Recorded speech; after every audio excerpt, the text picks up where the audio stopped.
ফিরে এলাম সিম্পল একটা রেসিপির সাথে। আজকে আমি তৈরি করব মাছ দিয়ে আলু আর সজনে ডাঁটা দিয়ে একটা খুব সহজ রেসিপি, যেটা তোমরা সবাই জানো মোটামুটি রান্নাটা। কিন্তু আমি যেভাবে বাড়িতে তৈরি করি রান্না করি সেইভাবেই তোমাদেরকে দেখাবো যে খুব কম তেল মশলাতে এই গরমের দিনে কিভাবে খুব সহজে টেস্টিভাবে এই রেসিপিটি রান্না করা যায়, সেটাই তোমাদের সঙ্গে শেয়ার করব।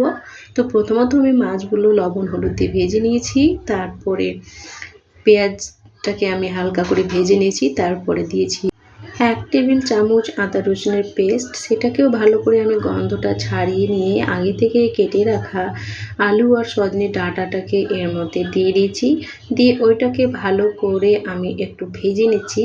আলু আর সজনে ডাঁটাকে তেল, পেঁয়াজ আর আদা রসুনের সঙ্গে যতটা বেশি ভালো করে কষাবে ততটাই এই তরকারির টেস্টটা বেড়ে যাবে। তো আমার কষানো কমপ্লিট হয়ে গেছে। তারপরে আমি একে একে মশলাগুলো দিয়ে দিয়েছি, যেমন আদা রসুন দিয়েছি, জিরে গুঁড়ো, লঙ্কা গুঁড়ো, হলুদ, ব্যাস। আর কোনো মশলাই আমি এর মধ্যে অ্যাড করব না। আর যেটা আমি সবথেকে বেশি অ্যাড করি সেটা হচ্ছে টমেটো।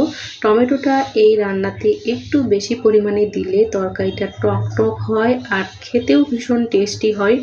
মাছ দিয়ে এই সজনে ডাঁটার রেসিপিটি বানানোটা যেরকম খুব সহজ, খেতেও কিন্তু এই গরমে দুর্দান্ত হয়।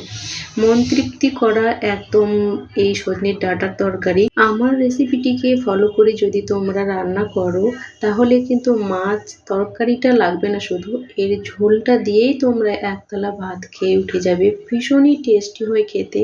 আর এই ঝোলটা কিন্তু আমি একদম পাতলা পাতলা রাখবো, গাঢ় একদমই করবো না।